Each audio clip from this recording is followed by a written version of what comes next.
In this episode, Andre Henry joins us to speak about social change, racial justice, and colorblindness. When I think of the COVID pandemic and what it has to do with race, I think of a speech by Malcolm X around the time when John F. Kennedy was assassinated. Around that time, Malcolm X delivered a speech where he said something to the effect that America's chickens had come home to roost. And a lot of people have interpreted that as him kind of saying, well, we got what was coming to us, in a kind of retributive sense, that this is punishment for white supremacy or racism. But I don't think that that's an accurate interpretation of what he meant. It seems more likely that Brother Malcolm was saying that white supremacy is targeted at a few Americans, but it ends up having consequences for all Americans. If you have a shooter who is motivated by white supremacy to shoot the president because they believe that the president is taking the country in the wrong direction by responding to the demands of the civil rights movement, then shooting the president doesn't just affect black people, it affects everyone. And I think that that's an important perspective for us to have as we look at the pandemic and its relationship to racism or white supremacy and the conversation about decentering whiteness. Oftentimes I hear people say things like, well, what does race have to do with that? Or how is racism involved in that? And oftentimes that's when I'm talking with white people about race. And a huge part of that has to do with colorblindness, which is the notion that, you know, we're past racism now, slavery is over, Jim Crow is over, we don't need to think about race that much. In fact, if we do, then we are actually perpetuating racism because racists think about race too much. That's a very common idea in America. And that is actually a function of whiteness, that perspective, that worldview. The problem with approaching racism in that way is that you can decide not to talk about race, but the power structures that have been built in the name of race, the political reality of racism, of white supremacy, and all of its cousins, those still exist. And they don't go anywhere by people just denying that race is a factor or that race is important. Colorblindness is actually, in a way, a function of whiteness itself. It's a function of white supremacy. The reason why is because many white people, they don't have race as a part of their frame. When I say frame, I'm referring to a concept from George Lakoff. Basically, the idea is that we all have kind of a field of vision, a lens, right? Right now, I'm sitting outside in Los Angeles and I can see some trees, I can see some bushes, I can see these two buildings next to me, but I can't see the other side of these buildings. That's my frame. The frame decides what the limits of my field of vision are. We all have a frame. Framing, though, in the more formal sense, is a cognitive process. It's an automatic cognitive process. It's something that our brains are always doing because we're not able to perceive all of reality at the same time. We have to put it within a frame that helps us make meaning of what we're seeing. It's like looking at a picture. The frame around a picture tells your eye, this is a picture of a landscape or the Mona Lisa or whatever. Well, when we talk about the way that a lot of white people are trained to see the world, race is not really a part of their frame. And so the way that they analyze things tends to be race blind, although many people would say it's colorblind. So that's why I say that colorblindness is a function of whiteness. And it's important that we don't adopt that lens to look at what's happening with the pandemic, because otherwise we're not going to be able to see why this pandemic has hit in certain areas in a much harder way than it's hit other areas.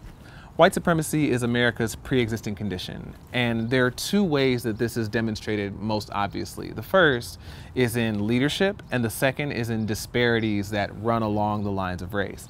So when I say leadership, we have a president who has consistently stood in front of the nation and given us misinformation about this pandemic that actually makes it very dangerous for citizens. He has gotten in the way of governors being able to take the appropriate action in order to protect their people. And the way that we were made vulnerable to his leadership is that he ran on a racist platform. He accessed the racial fears of many whites in this country who were afraid of the changing demographics in America and what that would mean for white people. You've heard prominent white nationalists say things like they're supporting Donald Trump because it would stay the dispossession of whites. Because in its most extreme form, there are many white nationalists that expect that with the browning of America, as white people become more of a minority in America, that it will mean less rights for them and less privileges for them. It will mean a loss of power for them. But most people don't identify themselves as white nationalists, right? Like most of us are not gonna, well, I shouldn't say us, most people are not gonna go marching the streets of Charlottesville with a tiki torch, chanting "Jews will not replace us" or "Blood and Soil" or any other Nazi slogan. At the same time, when we look at the data, we see that many white people across the board voted for Donald Trump, and the studies are showing that it absolutely had something to do with racial anxiety. Think about his campaign platform of building a wall and keeping immigrants out, and think about what's happening now as the subject of immigration comes back to the fore in this conversation about the pandemic, as Stephen Miller and the Trump administration are talking about locking down the borders and keeping more immigrants out as a precaution to protect us from coronavirus, even though we know that the reason why the coronavirus is spreading at the rate that it is right now has nothing to do with people coming in from Mexico or from Arab countries. We already know that there are tons of racial inequities across our society. We know that Black and brown people are disproportionately incarcerated. We know that Black people are disproportionately represented in the homeless population.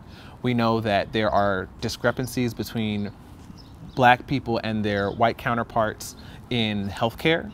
And when we look at the stats around coronavirus, we also see that these are also the populations that are disproportionately affected.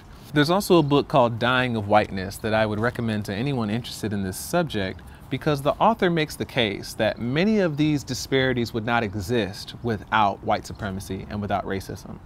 Basically, what the author is arguing is that white people tend to vote for policies that go against their own interests if they think that those policies will benefit Black people.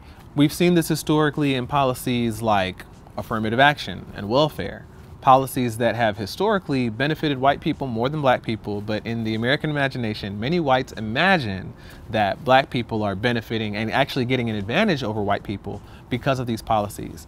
There's another book called The Marginalized Minority, in which the author Anesha Rochaudhary talks about how Americans are not as divided as people think.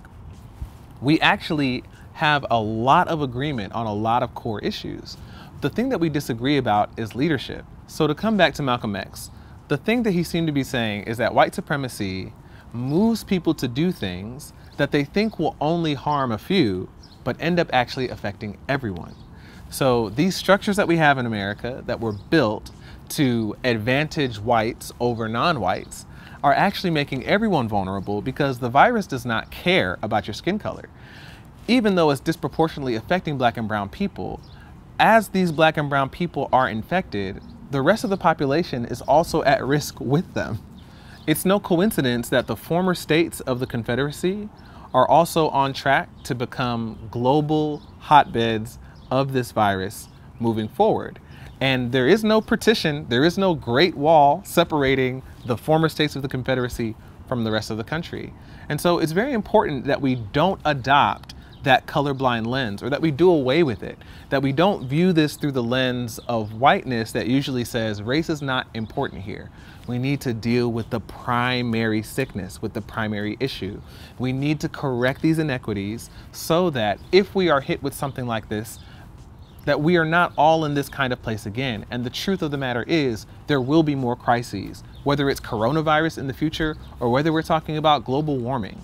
So it's important that we do away with the colorblind perspective that comes from the white lens. We have to look at the way that white supremacy has informed the way that we built this society and the structures that we have, because those structures are proving right now to be inadequate, not just for this crisis, but for all the crises to come. And now is the time. In moments like this, there's a temptation to say, well, we have more important things to talk about than race, or we have more important things to do than organize for racial justice. But the truth is that moments like these are when the structure of political opportunities, to borrow language from a sociologist, Doug McAdam, the structure of political opportunities is actually shifting, which means that the status quo is vulnerable. We are being shown how the structures that we have built in this country, which were built on the logic of white supremacy, are inadequate, not just for some people, but for everyone. It's important that we don't entertain this idea that we want things to just get back to normal. No, normal is how we got here. We need to build something else. We need to envision something else. And now is the time when so many people are open to that. You know, the status quo is often sustained by a lack of imagination. Take prisons, for instance. If people say, listen, we know that prisons are a place of trauma, they don't do the things that we claim that they do, they actually exacerbate the problems, the very problems that we say that they solve, the first thing that someone's going to say to you is, well, what else are we supposed to do? And that's how we end up with whatever we had. So right now is very important that we are imagining what the future can look like and presenting that to people, inviting them into a better story than the one that we had before. Because if we don't, then we're kind of doomed to go back to the way that things were, and we'll be in this situation again. The other reason why I say that now is such an important time for us to work for racial justice is because there's never been a time in the history of pursuing racial justice where people were doing it because they were just so comfortable within the status quo, or they just had so much time on their hands, or they were feeling so at peace, you know, and there was nothing else on their to-do list. So they're like, oh, you know, I may as well fight racism right now. That's not how it works. My ancestors were fighting racism while they were living under Jim Crow, when they would walk outside and not be sure if they would come home the next day because any of their white neighbors could lynch them, accuse them of committing a crime. They could be in prison. They could be beat up just because they were black. That was a time of trauma for them.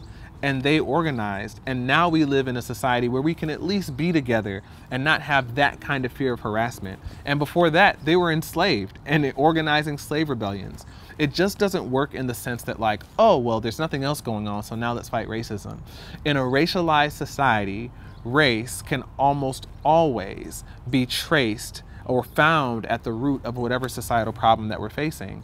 And so we don't have the luxury of waiting for some time when that will not be true.